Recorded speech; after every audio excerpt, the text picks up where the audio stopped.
Today, we have with us Heather, who is the Region 7 STEM Director based in Northwest Louisiana. Welcome, Heather. Welcome to the Be a Maker podcast. Thank you, Zeph, for inviting me. This is really exciting. Well, I have read about your background, and I'm super excited to have you here.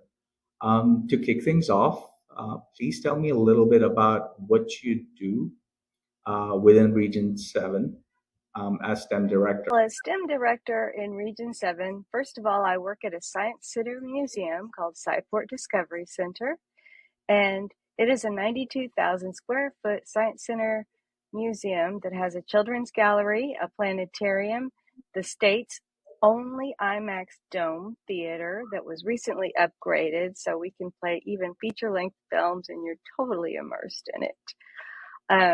So that's fantastic and fun. It's like going to Disneyland every day. But what I do is work with the Board of Regents of the state of Louisiana, and that's governed with an advisory board that has the Commissioner of Higher Education, the Department of Education, Career Technical Education, all the colleges and universities, and they get together with science, technology, engineering, and mathematics education in mind for the state of the Louisiana. There are 9 regional centers based on the economic development regions. I cover 10 out of the 64 parishes, which are like counties in Louisiana. And what my goal is number one, communication, making sure that I can disseminate all very important news to my constituents, and then also back to the state and to the other regions. Then number 2, ensuring that we get high quality STEM education throughout the region. And many of those parishes are very rural. Others, we have inner city. We have many students and regions that are Title I or otherwise, underprivileged or underserved or traditionally really not represented in the STEM fields. And then what we're looking for is really this pathway into careers, whether it's career technical education, whether it's a 2-year college, 4-year college, or more. Medical school, there is a medical school up here in Shreveport. I used to teach there. So lots of different career pathways. My lifelong mission really has been to provide this smorgasbord of activities, of opportunities for students of all ages so that they can see what's available. Because when I was a youth, I didn't know. I had to go to the library and look through books. And so I want to help the youth here and grow our own workforce because everybody here seems to be very family oriented. They don't want to have to leave their families to go get a job elsewhere. They would rather stay here, but they would say there's no job here. So we can attract businesses here by having a good, strong STEM-oriented high-tech workforce, including cybersecurity, coding, all the fancy tech stuff. And then the businesses are coming, and it costs very little to grow a business here, as the cost of living is quite affordable. That resonates with me. I'm an immigrant. I left my country for economic opportunities. Is this a very Louisiana specific setup? Louisiana is a really good model for this, actually. We modeled it after a program in Iowa, but there are other states that have statewide ecosystems like this, but they're not as well developed as the ones here. So we're very proud of that we have this excellent ecosystem, STEM, regional STEM center system here. And it is funded. So that's a wonderful thing. We're the only Science Center museum and only one of 2 nonprofits that are leading it. Most of them are colleges, universities, school systems, or community colleges. But it's different. We have different challenges, but we also have different benefits. How long is this program being offered? Do you already have some data to show its efficacy already? Yeah, that's a good question. Well, we're in about our fifth year. There are 3-year cycles, and then it goes out for a new request for applications. And so we made the second cycle, and Mhm. so we're in year 2 of the second cycle. And then, because we're at the will of the legislature, the budgets can change from year to year. So when we can predict whether the budget will change, especially if there is anticipated budget shortfall, now we're in year 5. We can band together different regions with similar projects, which there are many different projects, and write grants together, federal grants, big federal grants. And we have the data and the strength to do so. So, yes, we do have data and we do conduct evaluation, and many of them are external evaluations so that we can look at the efficacy of the programs and what Great. we I are mean, seeing. You want to mhm. hear what we're Of seeing? course, yeah, that's what I was gonna ask. Yes. Okay. Well, we're seeing an increase in students' identity in STEM. That's very important right there. Just to have that increase in STEM identity right Mhm. there means that they're more likely to go into a STEM. Definitely. Secondly, we're seeing educators feeling more confident in teaching STEM, especially hands-on STEM, because sometimes they're given this directive, you have to teach hands-on STEM. Mhm. What do I do as a teacher? I've got only so many minutes in a day, and we Right. can help them, and we do. And then as far as business and industry, I would say that's where we have room for growth. We did meet this fabulous company, Heirloom, who's doing carbon capture. And Okay. what's so novel about that, they're in the port. Shreveport is called Shreveport for a reason. There's a port, and they're using this limestone to capture this carbon dioxide that's from all these emissions.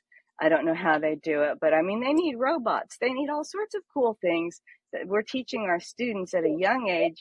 It may be just fun at the time, but there are real careers out there for this. I'm a parent of two kids. One of them is in high school. And from that perspective, this is very topical. And I know that this is an important pathway. Tell me a little bit about like the actual initiatives, because I know that there's a few of them. So every region has a different flavor, a different focus, a different statewide initiatives. For us, our focus has always been, a lot of it with the family engagement and Mhm. community outreach, community engagement, and place-based learning. So our place-based learning would be the field trips to Sci-Port Discovery Center. We do get grants to cover admissions assistance. And for the second year in a row now, we've received admissions assistance for all 10 parishes, because we're not paid by, some libraries, they're covered through the state or through the Fed. Yeah. Well, we're not. We're a private nonprofit, so that means that we have to take in revenue from admissions and use that to pay our staff and our building operations and everything else. So, I mean, that's a delicate balance. But Yes. in order to get admissions assistance, I write the grants, and I'm just so thrilled now. So that's fabulous.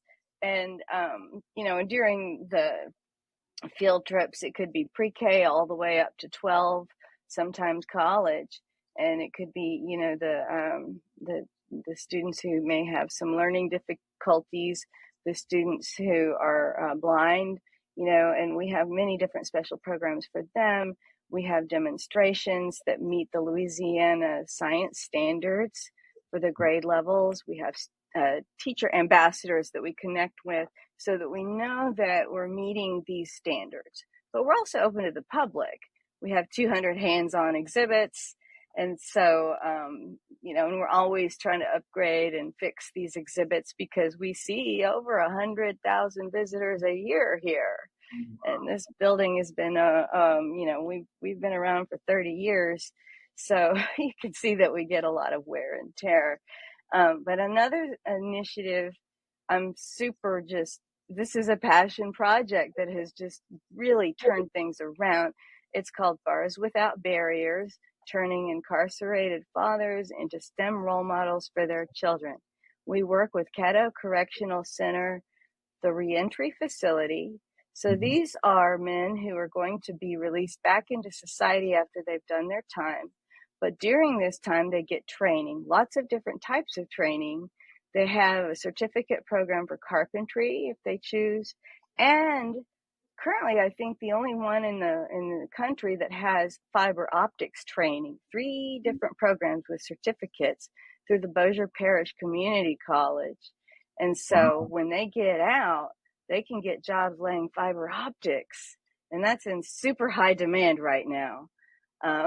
Super high demand. And these guys love it, and they know they're going to get a job when they get out. And that's Yeah. one of their 3 concerns: get a job, find a Mhm. home that's away from the Mhm. bad element that got them there in the first place, and reconnect with their family. That's what we help Mhm. them with too, because what we do in this program, it's got 6 modules with the whole idea that science or STEM is everywhere, whether it's outdoors or at the supermarket or, in your home in a rainy day, and that it doesn't have to cost a lot. In fact, Mhm. you could go to the dollar store, spend $10, come back home, and with the creativity and the ingenuity that we've helped them cultivate, they can come up with a science project with their kids and keep them busy. They don't need fancy electronics. Right. Matter of fact, just a cardboard box would do, because all they really need to do is give their children time. That's what their children need. Their children need their dads. Yes. And in Louisiana, having the highest incarceration rate in the country, possibly the world, it could be up to 1 out of every 9 children in any classroom that has an incarcerated parent. And Wow. that is an adverse childhood event that Yeah. affects them for the rest of their life through no fault of their own. And so I won't go into the justice system, but I will tell you that these dads do not get good time credit. They're there because they want to be there to better themselves, to to develop that relationship with their children. And we do this program has been going on fully funded since 2015. The sheriff's office doesn't pay us. Okay. We pay for it through grants, and we're very lucky for that. So what happens is the first week, it's just the dads and us, and we train the dads, so the dads are our students. And it could be the scientific method and then some little thing about childhood development. Okay. Then the Mhm. following week, it's a family contact visit. And so the caregiver comes, they're our rock stars. We can't do the program without them. And they bring the children, and the children are with the dad. It could be 1, it could be 3, it could be from different mothers too. And they all seem to get along just fine. They cannot leave, the mothers or the caregivers, they cannot leave. It could be grandma, it could be uncle, whatever it is. They can't leave because that would be, there's no, qualified adult to take care of the child. So Yeah. they're there, they can watch from the sidelines, but I speak with them, visit with them, and they get a 3-month family membership to Sci-Port the very first day they come, to encourage them to get involved. Right. And the children are now the students, and the dads are the teachers. And so we're just there to facilitate. Right. Um, I mean, and that sounds amazing. That sounds like an yeah, amazing program. I mean, I'm going to interject here a little bit and say, I yeah, used to run a children's makerspace, right? So uh-huh, I'm seeing all the parallels there, and how the impact of that learning has on the child, which is sort of ultimately, I'm imagining, one of the big drivers, as you defined it, as one of the big drivers for these dads to get involved in this program, right? So yes. just the structure of it to me sounds like very inspired. Oh, yeah. Yeah. After the full 12 weeks, it's 2 hours every Wednesday, and I insist on being there myself. I'm the co founder of the program. Alan Brown is the other. The very first funder who believed in us is the Beard Family Foundation. Then it Okay. was funded by the Institute of Museum and Library Services. I'm sure there's be clever people there who've applied themselves in other other areas, which have landed them Yes. behind bars. Do you see that sort of ingenuity that they have, and then now they're recognizing that they're applying it? And also, is this really the first time they've been exposed to something like this? Pretty much. I mean, some of them have been to Sci-Port, but it's been a long time. Mhm. And most of them recall school and science class as being kind of boring. You know, if you're up there Right. watching somebody write on a chalkboard, you're not going to hold their Mhm. attention. A lot of these guys are what I would consider maybe a little bit neurodivergent. They think in a different way. Maybe Mhm. they had ADHD or something like that. And the reason I tell you this is because my own brother was incarcerated for 25 years in the Texas Department of Corrections, and I'm not ashamed of it. I'm just saying that it is what it is. He Mhm. was having a seizure. He went into the hospital. He did something wrong in the middle of a seizure. Whack, 25 years. Well, this December 21st will be his 6th year on parole when I got him out early. He has 3 more years after that, and he's making it. And so he talks to me, and I know between him and the gentlemen that I work with how innovative they are. They're Mhm. creative, they're innovative, they make connections to real life experiences, whether they've worked in the pipelines, whether they've worked in all the different industries they've worked in, but they relate. One of them is a mechanic. He says he can fix anything, you know. And sometimes when the children are there, the children will tell them what they're learning in school. But I know that they have to be inventive, because when you grew up with 1/4 of what anybody else grew up with, which is the truth for Mhm. these gentlemen, then you do have to learn how to adapt. You have to really become innovative.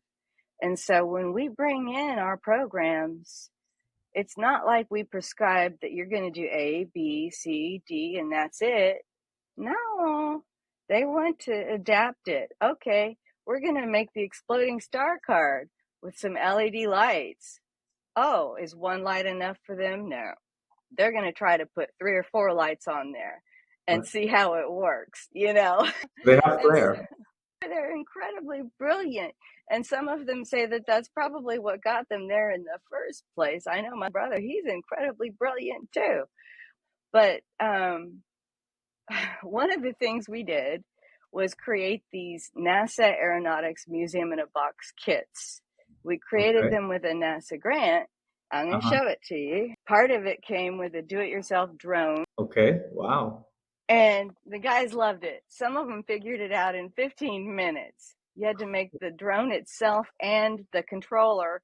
And Mhm. one of them landed it on my staff, on my outreach associate's hand, as if it were just a falcon, you know, just landing That's on its incredible. handler, you Wow. know. And he told me that his child is still using it, and it's been months.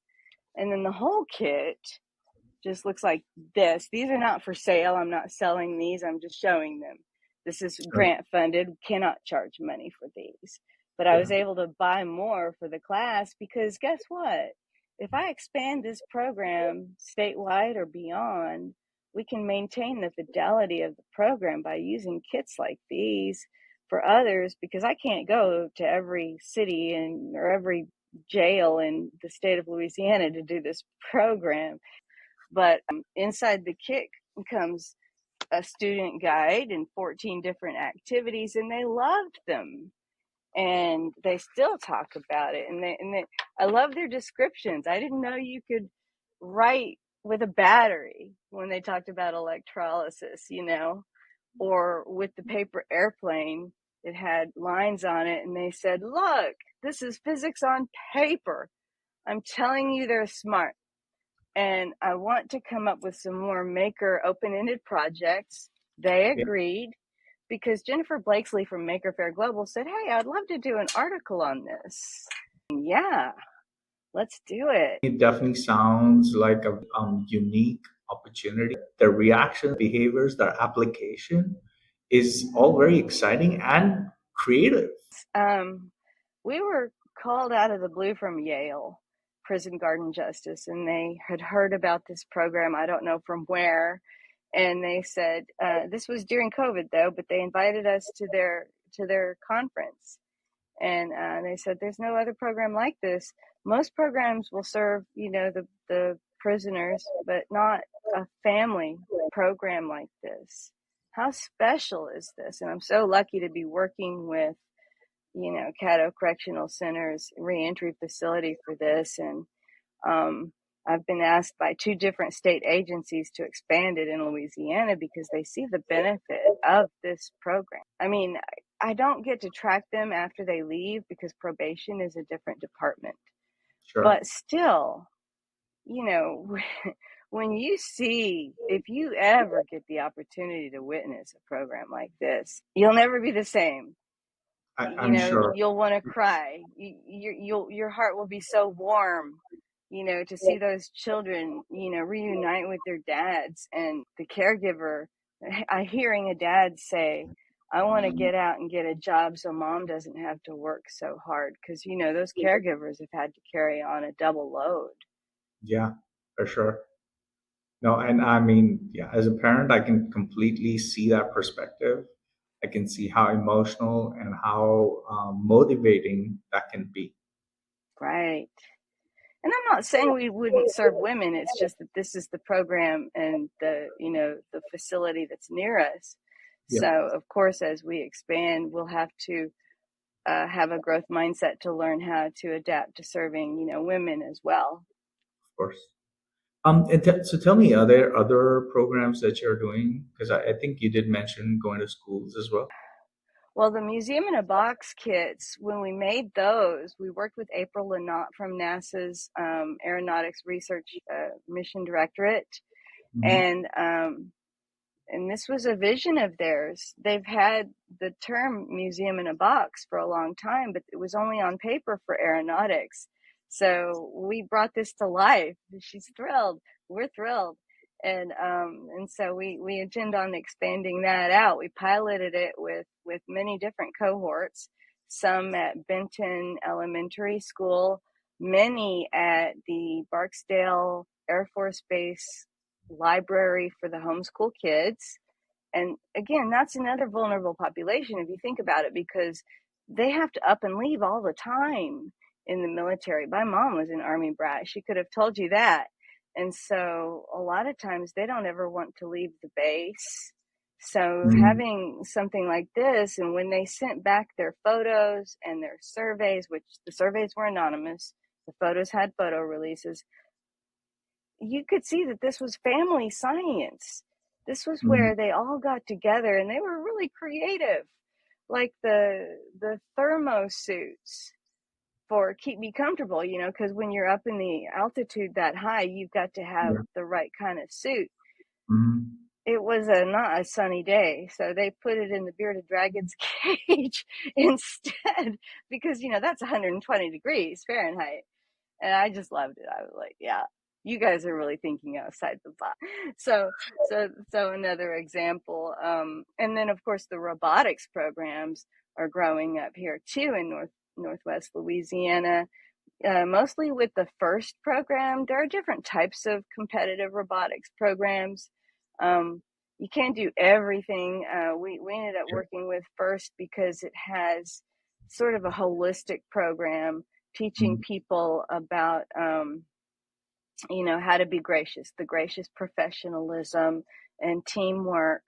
And so we got a NASA grant actually to support the team for the first year, and then obligate us to compete again for the second year. That's high school level. We went and got the robot kit, and with students recruited, and they built a robot up to spec within a millimeter when you're making these things, Wow. Okay. and they'll go at 14 feet per second, these robots. And they go Right. to competition. They're about the size of a push lawnmower, and they Yeah. have to complete certain tasks. So again, what will this teach the kids? Well, it Hmm. teaches them teamwork. It teaches them gracious professionalism. It teaches them how to run a business if they have to raise money and marketing and going out in the community. long before the competition, which is in the spring, it's not just building a robot for robot's sake. There are Right. lots of different reasons to have robots for different communities, for different businesses. For Mhm. example, Bentler Steel and Tube here in town, they have hot rolled steel. Right. You can't handle that yourself. You're going to need some kind of robotics. So you're going to have to know coding. You're going to have to know how to control things. And so, again, many different needs for things like that, up to spec. Yeah. Cannot be lazy or sloppy when it comes to spec. And so Correct. they're going to learn this because their robots get uh, reviewed before competition. And if they don't pass inspection, then they either have to fix it really quick or they're out, and they learn really, really fast. I worked in a laboratory for a very long time with test tubes, Mhm. and pipetters and working back and forth like this, very repetitive, capping tubes like this. And now I have arthritis in my hands, and I'm not blaming that, but repetitive motions like that can cause a lot of wear and tear on the body. And I visited the GlaxoSmithKline facility in Philadelphia because they fund, along with, implemented by the Franklin Institute, a fabulous museum in Philly if you ever get to go there, the Science in the Summer program. We've started that program from the national expansion ever since 2015. And Okay. what we do is we take programming that was designed by the scientists at the Franklin Institute to at least 800 students with at least 3 hours of programming that out of 5 total. So 3 programs, 1 hour per program. And every year has a theme. This year it was be a space scientist. Last year was be a physicist. It puts the child at the center of the learning experience, age 2nd to 6th grade. We go out to the community, and we have educators, and we have our own staff, and we may hit 3 or 4 different centers at a time on a single day, you know, and Wow. 16 different partners to hit Yeah. to be able to reach 800 students within 8 weeks. It's That's quite a it's bit. a well-oiled machine, and David Isaacs, my Mhm. outreach associate, is just knocking it out of the park. But Fantastic. you know, that alone, that program is what made all the community partnerships that allowed us to really organize into the North Louisiana STEAM Alliance. But I'll tell you, we used to go to train up there in Philly, and I got to visit and tour the facility. And having worked in my own lab, where I felt like the captain of my own ship, and then Mm. seeing their labs where everything was on conveyor belts and automated, and I just felt so small all of a sudden, thinking, what made me think that I could do this on my own in my own lab? But I see the value in both. But what I really like is the idea of having the manufacturing jobs here, you know, so that we have a reason for our students to stay here. And even the micro manufacturing that some of my colleagues do, some of the smaller little jobs that they do around here. In this podcast, we've talked to maker educators and we've talked to makers, and a lot of makers are focused on the enjoyment that they get from the craft side of it. They also recognize that um, as they build up their skills in actual Mm-hmm. manufacturing side, even translating, some of that into an actual product or being able to make it locally has such a big impact on their family, people who see them, even things like neighbors. I mean, a lot of those instances are not completely even documented. I mean, we know them, say after, 20, 30 years, or like when we talk to a grandparent and they reflect upon their life and say, oh, in my day, oh, everybody did this and we were all self-sufficient. And so all of those things, while they're good stories, they're actually also translatable into sort of how the economic impact was driven. And I think while we're not doing the best job at capturing everything, just even recognizing it, like what you guys are doing in your initiatives and including that within your education process is Right. incredible. I really applaud you for that. Thanks. I think, well, considering how to monetize things may not come naturally to everybody. When I was in graduate school, I never thought I wanted to go into industry. I wanted to stay in academia. Then I ended up at a nonprofit. But even at academia, we had sort of this biotechnology program, and they said, look, even when you're doing your research, if you can't patent your whatever combination or your product or whatnot, it will Hmm. never make it to a clinical trial, and you're not helping people because nobody is going to fund something at that level, the cost of a clinical trial, a clinical research study, when they can't make any money off of it. Well, that's true. And then what are you stuck with? Selling yet another dietary supplement or whatnot that you don't know whether it's going to work or not. I don't know. But that's just a different mindset. Yes. And so the guys in prison or in jail, they think a lot about entrepreneurship because that's a job that they can get Hmm. without having to deal with being let down. My first husband had, when we met, actually, he had just been released from prison. My best friend's older brother. So, and so he had an X on his back all his life, trying to get a job, or Right. when they found out, go on vacation. Next thing you know, he comes back, there's no more job. And I mean, it's just such a stigma. And yet, that doesn't mean that you're going to be like that all your life. People grow from their mistakes, especially if they were young and stupid and just, did something wrong, and they paid for their mistake. And so lots of different things we could talk about there, but the idea of the entrepreneurship is a good one. And if they can own their own business, no matter what it is, and Right. many of them ask me about it, and I refer them to someone because there Hmm. is a place that can help. It's located at Southern University at Shreveport. And you're right. There's a lot more to unearth there. Um, Before I came to the US, I was a professor at the University of Leeds teaching design entrepreneurship. So I know Oh there's yeah. a bunch of different threads we can unravel there. But it kind of brings me really nicely to a question. In your opinion, what is the impact of makerspace education Hmm.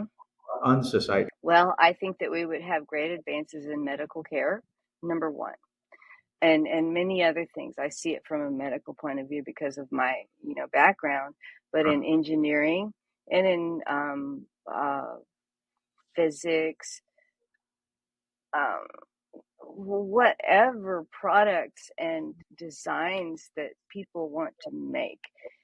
When you have a makerspace, you're going to have equipment and supplies and training and a community of practice that people cannot afford to have on their own or do not have the space to have on their own in their own homes. And so when you have these, then people can share this space, learn from each other, and nobody can afford to buy a $16,000 laser cutter for themselves and have it at home. And plus, well, also, if you think about just the environmental impact of everybody having one on their own versus having Right. a community one, well, then you're saving on producing too many of the same thing when people can share, right? And then when you have this, you've got this collective where now students can start to think about problems in society or solutions to problems or even just brand new ideas. So I had challenged some students once when I taught for 2 rounds of 2 years, 18 weeks twice, fall and spring at Green Oaks High School on, crime scene science and biomedical engineering and 3D printing and craft and code. And I'll tell you that these students were really interested in making things for adaptive technology for people who had lost a hand, for example, like enable addresses. Right. And so, I mean, there are always going to be issues in society that need to be addressed. Hmm. And, I love this idea of even using it for training purposes. So why don't you just make, sort of a giant pretend body like on operation and have a robotic arm, and students could practice using robots to do quote surgery in this body as a preparation. And the students may not even know that they're interested in medicine or Hmm. surgery until they Hmm. try it. But this would be a really cool thing that you could have there.